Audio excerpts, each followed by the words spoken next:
vivemos uma era sociopolítica bastante complicada. Chegam ao poder novamente grandes autoritarismos com grande potencial de violência, com todo um discurso e toda uma série de práticas neofascistas. E é muito comum que se atribua essa nossa situação política de autoritarismo e violência à obra de pensadores que são chamados pós-modernos, inclusive situando como talvez marco inicial desse grande movimento pós-moderno que teria nos levado ao caos sociopolítico, inclusive favorecendo a chegada ao poder de regimes extremamente autoritários e violentos, na obra daquele filósofo alemão, do qual já falei algumas vezes, chamado Friedrich Nietzsche. Principalmente por causa de uma frase que simboliza muito bem boa parte da sua filosofia. Eu fiz até um vídeo sobre isso.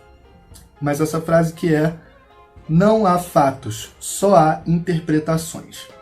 Eu falei muito das implicações dessa frase para a noção de conhecimento humano, né, para tudo aquilo que a gente chama de conhecimento, de busca pela verdade, de método de conhecimento. Hoje eu gostaria de falar das implicações sociopolíticas dessa frase e das implicações sociopolíticas que se costuma atribuir a essa frase e no mesmo embalo que se costuma atribuir a tudo aquilo que ficou conhecido como pensamento pós-moderno. Vamos ver, será que essa frase e esse tipo de pensamento, né, esse movimento de pensamento que trabalha com a noção fundamental de que não há fatos, só há interpretações, seria capaz de provocar, de gerar um movimento sociopolítico de autoritarismo e violência?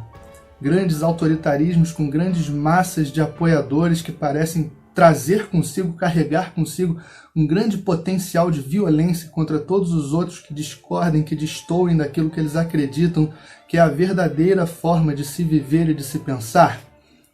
Vamos ver com calma. A acusação que se faz em geral a Nietzsche e a esses pensadores que se chamam de pós-modernos é que esse tipo de raciocínio, como o que Nietzsche lança, não há fatos, só há interpretações, nos lançam num relativismo e no niilismo.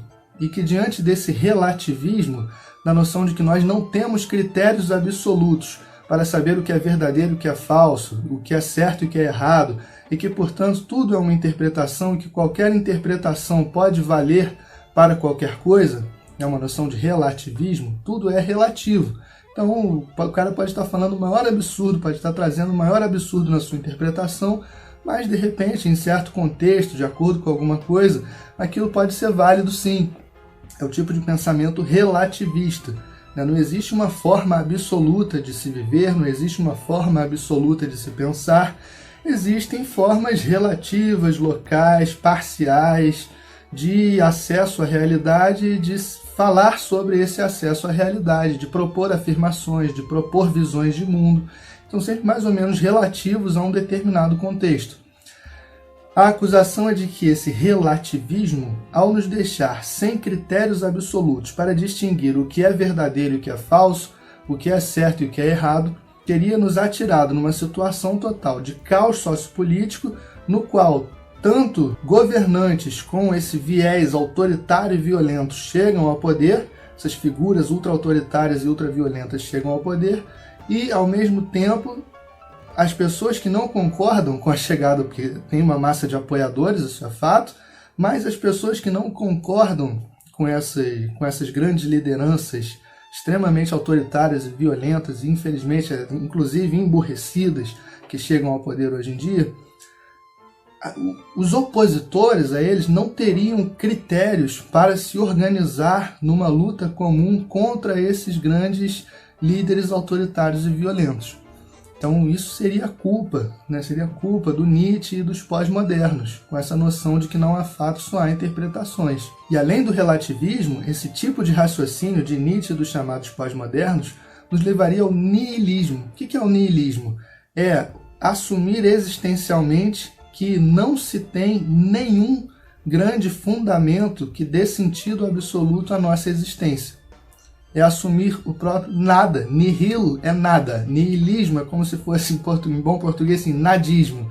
O que é o nadismo? É fazer da sua vida, né, a sua própria causa, o nada. No sentido de que não há nada que sustente a sua existência. Não há nada que dê um sentido absoluto à sua existência. Não há nada que se dê como finalidade absoluta para a sua existência. Não há nada que tenha gerado em primeiro lugar com uma finalidade explícita ou com uma inteligência voltada para a sua criação. Não há nada que tenha te criado com um sentido especial, com um propósito especial. Não há nada que determine quem você é, quem você deve ser, o que você deve pensar, o que você deve fazer, como deve agir. Nada. Isso é uma espécie de niilismo. Então a minha grande questão aqui é: será que o relativismo e o niilismo são tão politicamente perigosos quanto se costuma dizer que eles são? Será que eles realmente podem ter esse efeito de nos lançar num caos sociopolítico em que não temos mais critérios para decidir o que é verdadeiro, o que é falso, o que é bem, o que é mal, e isso é que leva ao surgimento, à chegada ao poder das grandes figuras mais autoritárias com as quais a gente infelizmente está tendo que lidar nesse momento? Será que eles têm esse tipo de efeito sociopolítico? Ou será que isso é um salto, assim, uma acusação que ou é meio ingênua ou é meio maliciosa e que elege eles, né, o relativismo, o niilismo, Nietzsche, os pós-modernos, uma espécie de bode expiatório aos quais a gente pode atacar porque não tem o poder político necessário suficiente para reagir. Talvez se a gente tivesse que atacar os verdadeiros problemas, esses verdadeiros problemas, talvez em primeiro lugar, estivessem muito mais ligados a nós, ao que a gente acredita, ao que a gente costuma pensar, e mais, estando no poder, eles teriam muito mais como contra-atacar do que Nietzsche, Derrida, Foucault, Deleuze, esses que se costumam chamar de pós-modernos. Vamos pensar um pouco, historicamente e com os elementos que a gente tem no nosso próprio tempo, historicamente, contemporaneamente.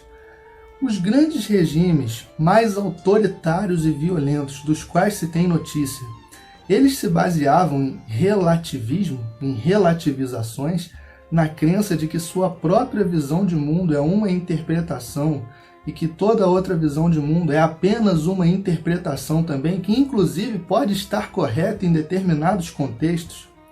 É nessa ideia de relativismo que se baseiam os grandes autoritarismos políticos, dos mais violentos e agressivos que a gente conhece na história hoje em dia. Será que é num niilismo, na ideia de que não há nenhum tipo de fundamento nem sentido absoluto para a vida, que se baseiam hoje e se basearam os grandes autoritarismos mais agressivos e violentos de tempos passados? Será? Vamos pegar o nazismo, que é assim o símbolo máximo para nós, né, de um regime extremamente autoritário e violento que assassinou milhões de pessoas que supostamente destoavam daquilo que eles acreditavam que deveria ser o padrão ideal de humano.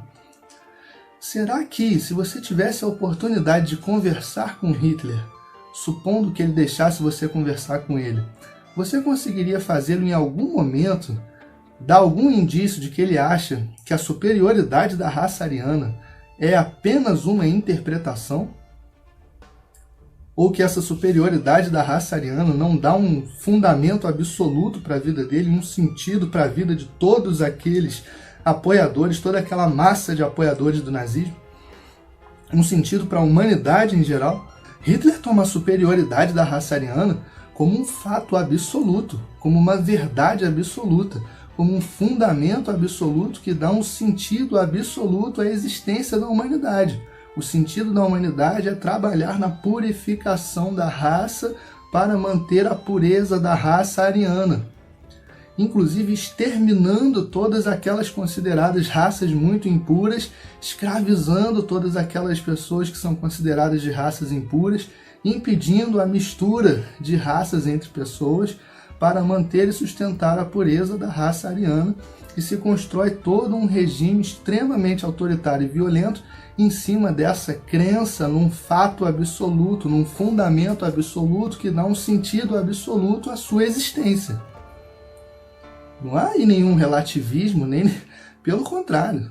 Qualquer tentativa de relativizar esse fato absoluto seria punido com a morte, provavelmente.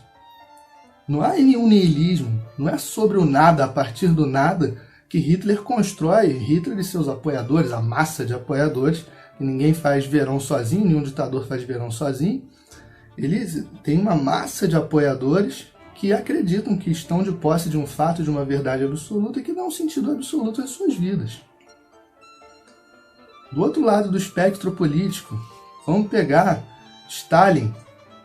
Imagina que você pudesse conversar com Stalin, que ele fosse deixar você conversar com ele sobre alguma coisa, que é bem improvável. Vê se em algum momento Stalin dá algum indício de relativizar ou de colocar em suspeita ou de assumir que é apenas uma interpretação e que outras podem estar corretas também, que é apenas uma interpretação a ideia de que a história tem um sentido único, absolutamente estabelecido, tal como descrito em certas obras de Karl Marx, e que dizem que o sentido das nossas vidas é trabalhar no sentido do progresso da história, é estar imerso já nesse sentido progressivo da história, rumo a uma plena igualdade material, regida, claro, no caso da cabeça do Stalin, pelo Stalin e pela União Soviética, pelo modelo burocrático da União Soviética, comandado à mão de ferro pelo Stalin, porque ele é a figura que representa, que melhor representa o sentido único e absoluto da história. Ele é o cara que como que está assim, capitaneando o carro da história na sequência do seu sentido progressivo rumo à plena igualdade material entre os humanos. A destruição das desigualdades de classe e a implantação de uma plena igualdade material. A ideia de que há um sentido único e absoluto da história com H maiúsculo para toda a humanidade que deve se aplicar universalmente a toda a humanidade é um grande fundamento. Não tem nada de nihilista e é um fundamento tomado como absolutamente verdadeiro. Um fundamento tomado como um fato absoluto que determina absolutamente o sentido da sua existência. Logo, não há nada de relativização aí, nem de relativismo. E pelo contrário, essas figuras tendiam a lidar muito mal com qualquer tentativa ou suspeita de relativização. Porque vejam bem, cada vez que você julga estar de posse da verdade absoluta e do fato absoluto, quem discorda, quem tenta relativizar, não está apenas colocando uma opinião ou uma versão diferente, uma interpretação diferente. Está absolutamente equivocado, errado. E se essa verdade absoluta dá sentido, inclusive sociopolítico, à sua comunidade humana, logo quem discorda, quem fala uma coisa diferente, quem traz uma interpretação diferente, quem tenta relativizar, é potencialmente perigoso sociopoliticamente. Essa figura divergente, que diverge de um sistema da verdade absoluta, ela não só está errada de cara, como ela se torna potencialmente perigosa politicamente, subversiva, como se costuma chamar, logo tem que ser combatida, tem que ser presa, tem que ser silenciada, tem que ser torturada, tem que ser exilada, no limite tem que ser eliminada da convivência daquela comunidade, porque ela ameaça a estabilidade que sustenta aquela própria comunidade unida em torno de um grande sentido tomado como fato e verdade absoluta. Peguem os grandes regimes políticos super autoritários e violentos que se construíram ao longo da história em torno de fundamentalismos religiosos. O próprio nome já diz fundamentalismo, é tomar a sua concepção de Deus, de sagrado, de sentido da existência fundamentado por esse Deus como algo absoluto, é fazer disso o sentido da sua própria vida. Um fundamentalismo, você vive em função desse fundamento que é a sua própria compreensão de Deus que te foi passada pelas autoridades da sua comunidade, no qual toda a sua comunidade tem que acreditar que é assim e que funciona assim e que determina o sentido da sua vida de uma maneira específica. Peguem lá os grandes absolutismos católicos europeus. Peguem lá a violência da Santa Inquisição, queimando pessoas, queimando mulheres como se fossem bruxas, queimando pessoas que fossem denunciadas por qualquer tipo de desvio ou divergência com pessoas poderosas, queimando em praça pública pessoas que negavam a interpretação de mundo que na época era tomada como absolutamente verdadeira, absolutamente factual e que, portanto, não podia ser questionada de nenhum lado, não podia ser relativizada de nenhum lado, tudo em nome de um fundamento absoluto, que é o Deus cristão e tudo aquilo que as instituições que dele se fazem representantes na Terra determinam que são os seus dogmas, as suas normas de conduta, o seu modo de viver, de existir e de pensar que deve ser seguido à risca. Qualquer desvio podia acarretar em punição capital, pena de morte. Peguem os fundamentalismos islâmicos, os grandes estados ligados ao fundamentalismo islâmico e o seu potencial de agressividade e violência. Não é por relativizar, não é por julgar que a sua visão de mundo é apenas uma interpretação, que algumas pessoas estão dispostas a morrer e matar outras milhares de pessoas em nome de uma crença na verdade absoluta. Na crença de que estão de posse da verdade absoluta da existência, da vida, do mundo, e que essa verdade absoluta se aplica e tem que se aplicar, nem que seja à força, à totalidade da humanidade. Justamente por ser absoluta, seria também universal. Agora peguem os nossos grandes líderes neofascistas de hoje, nossos grandes líderes que mobilizam verdadeiras massas, verdadeiros rebanhos de apoiadores com esse viés neofascista. Você acha que nossa figura autoritária e violenta, que infelizmente temos aqui no Brasil, aí se diz assim, mas ele mente, ele fala uma coisa aqui e outra ali, ele diz que vai fazer uma coisa e não faz, ele fala uma coisa e no dia seguinte diz que não fez. Por isso ele é tipo um relativista, um nihilista, não tem fundamento, ele relativiza tudo que ele mesmo fala. Aí você não prestou atenção. Existe na conduta, na postura, na presença dessa figura neofascista, ultra-autoritária e com tendências muito violentas, um núcleo duro de verdades absolutas, que jamais ele estará, e seus apoiadores jamais estarão, dispostos a questionar, a relativizar, a colocar sob questão, a dizer um dia aqui e outro ali. Agora, em nome da manutenção desse núcleo duro de verdade absoluta, de crença em verdade absoluta e fatos absolutos que se dão como fundamento desse regime, aí sim eles estão dispostos a falsificar e negar qualquer coisa, qualquer evidência que possa contrariar, abalar, produzir rachaduras nesse núcleo duro de verdade absoluta. Você não vai fazer essa nossa figura autoritária, na sua parte econômica, junto lá com o seu ministro da Economia, a dizer um dia que tem que privatizar tudo, que tudo tem que ser livre mercado, que a vida tem que ser regulada pelo mercado, e no outro dia, em outro lugar, dizer que não, tem que ter boas instituições públicas, tem que ter um bom investimento público em educação, em cultura, né? Não. É unicamente a lógica do mercado. Temos que atender aos interesses do mercado. E não percebem ou não se dão conta de que, imagina assim, se você é um grande capitalista, um cara cheio de capital procurando investir, você vai investir aonde? Num país que tem instituições firmes, sólidas, que possam garantir que os seus contratos vão ser respeitados, ou tu vai botar todo o teu dinheiro na mão de um regime regido por um maluco que amanhã depois pode dobrar o seu imposto, pode confiscar a sua fábrica, pode mandar seus gerentes embora porque acha que tem uma divergência política, pode prender seus gerentes, pode fazer o que achar que deve acontecer com a sua empresa no dia seguinte, que acordou assim achando que era aquilo. É claro que você vai fugir de um regime extremamente autoritário e violento, né? Pelo menos essa é a tendência. Vejam, outro núcleo duro, de verdade absoluta, que faz parte desse nosso regime.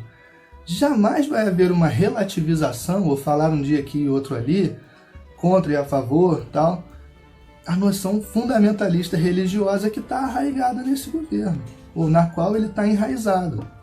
Você não vai dizer, nenhum cara desse governo vai dizer um dia que mas a existência de Deus, tal como o cristianismo descreve, é só uma interpretação.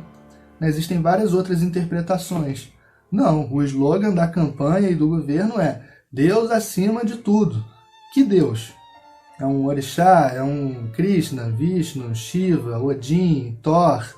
Não, é o Deus da religião cristã que eles assumem como sendo o único fundamento absoluto da existência que deve determinar do início ao fim qual é o sentido da sua vida, o que você deve fazer, como você deve pensar. E isso dá uma estrutura a todo esse governo que tem um viés fundamentalista. Você não vai vê-lo defender num dia aqui, no outro ali, que tem que ter mais terra para quilombola. Você não vai vê-lo defender num dia aqui, outro ali, que tem que garantir as propriedades, tem que garantir as terras dos índios. Vai ver porque tem um viés ali, um núcleo duro de verdade que nunca vai ser mexido. Tem um fundamento absoluto, uma verdade absoluta, regida pelos dois maiores deuses que a humanidade talvez já tenha visto até aqui. O dinheiro e o Deus cristão. Curiosamente, eles estão arranjando um jeito aí de conviver juntos e de reger. Os dois grandes deuses que a humanidade já bolou até aqui, uns no lado, na fatia ocidental, né? No ocidente, são os dois grandes deuses da humanidade até aqui. O Deus cristão e o dinheiro. E nesse núcleo duro, sustentado por esses dois deuses, nosso governo nunca vai mexer. Não esperem que ele vá relativizar esse núcleo duro de verdade absoluta. Mais ou menos parecido com as inspirações que ele tem no norte, né, acima de nós, ali, no desenho de globo, se é que é globo, se não é plano, mas assim, no desenho de mundo que você tem, né, os Estados Unidos fica lá acima de nós, e a história é muito parecida. Tem alguns fundamentos absolutos ligados aos dois principais deuses do Ocidente, pelo menos nos últimos 1000, 2000 anos, que são o Deus cristão e o Deus dinheiro, e nesse núcleo duro não se vai mexer. Não se vai mexer. Agora, a parte esse núcleo duro, ou justamente para sustentar esse núcleo duro, valendo como verdade absoluta e fato absoluto, aí sim, os caras vão negar até que a Terra é redonda, vão negar até que disseram hoje o que disseram ontem, o que está gravado em vídeo, a gente viu que eles disseram sim. Né, para sustentar o seu regime em torno dessas verdades absolutas, que eles vão defender até a morte, e principalmente até a morte de todo mundo que discordar, né, que a lógica dos regimes baseados em verdade absoluta é essa. Se você discorda, se você destoa, se você diverge, você não só está absolutamente errado de saída, como justamente se torna potencialmente perigoso para a sustentação daquela comunidade bem fundada sobre um fundamento absoluto, uma suposição de fundamento absoluto que dá um sentido absoluto, supostamente, à vida de todo mundo. Acompanham até aqui? Agora vejam, por outro lado, alguém já viu, alguém tem notícia, se tiver me manda, assim, de grandes movimentos sociopolíticos extremamente autoritários e violentos que tenham sido feitos em nome da relativização? Sim. Será que uma pessoa que é habituada a relativizar seus pontos de vista, ela se torna mais propensa ou menos propensa a sair com uma bandeira na rua defendendo uma determinada causa e disposta a todo tipo de violência contra todo tipo de discordante e divergente dela? Será que a relativização dos nossos próprios pontos de vista, lembrando assim que para Nietzsche a coisa de tudo ser interpretação, não significa que toda interpretação se equivale para resolver todos os problemas. Tem aí um trabalho de pensamento que fica para a gente, tem que botar essa máquina para trabalhar, de ficar pensando assim, estudando assim, que tipo de interpretação funciona melhor para que tipo de coisa, que tipo de interpretação é mais aberta e mais inclusiva para lidar com todos os dados e informações que a gente tem sobre a realidade, que tipo de informação é muito fraca e não se sustenta e joga lá fora, e corrigindo a nossa própria interpretação e trabalhando em cima da nossa própria interpretação ao tratar a nossa própria visão de mundo como interpretação, em primeiro lugar. Não adianta você achar que a visão de todo mundo é interpretação, mas a sua é uma verdade absoluta. Não, a sua própria visão é tomar a sua própria visão de mundo como uma interpretação. Portanto, isso já gera sim uma relativização, embora não recaia num relativismo, na ideia de que toda interpretação se equivale igualmente para qualquer coisa, mas gera sim uma relativização dos nossos próprios pontos de vista. Quer dizer, eu não estou de posse da verdade absoluta, eu estou de posse de uma interpretação que me parece bacana para explicar certas coisas, que parece eficaz para mim, para lidar com certos problemas, né? E ela tem que estar aberta, se eu julgo que ela é só uma interpretação, ela tem que estar aberta à correção, à transformação, ao melhoramento, à inclusão de novos elementos que apareçam, né?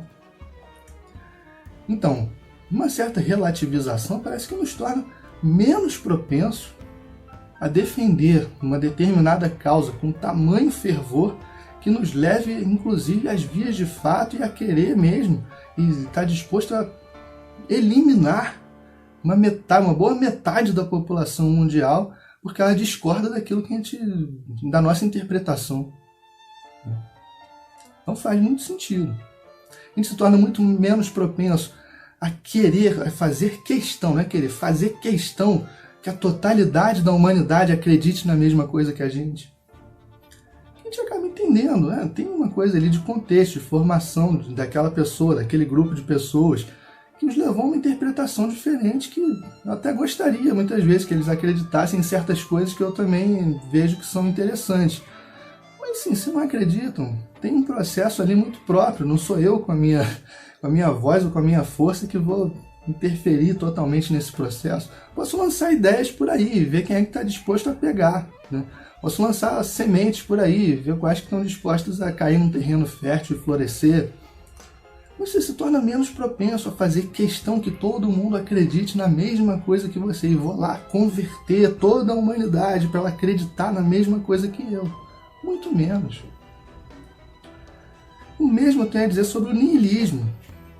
Quem já viu um grande regime político autoritário e violento fundado sobre o nada? Qual é o grande ditador que disse assim: a minha causa é a causa de nada, por não ter causa nenhuma que eu quero dominar toda essa fatia do planeta e se não o planeta inteiro? Sim, em nome de nada, por não acreditar em nenhum fundamento absoluto, eu não tenho notícia de nenhum regime desse tipo.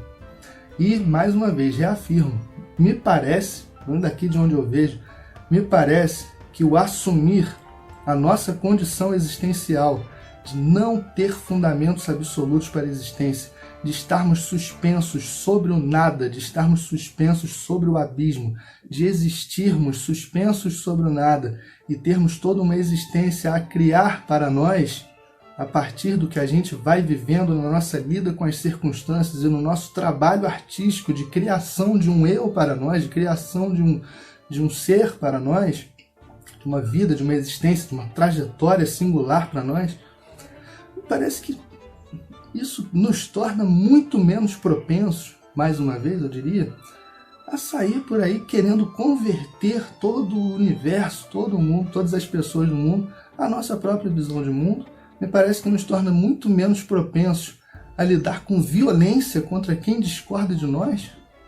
Até porque, se você é verdadeiramente um niilista, se você está disposto a assumir essa condição existencial de estar suspenso sobre o nada, sobre o abismo da existência, sabendo que vive no cume da liberdade, no cume da angústia, sem nenhum fundamento, sem ninguém para te pegar quando você cair, tendo que trabalhar para desenvolver e construir suas próprias asas, para na queda livre reaprender a voar, você vai estar sozinho, você está basicamente sozinho.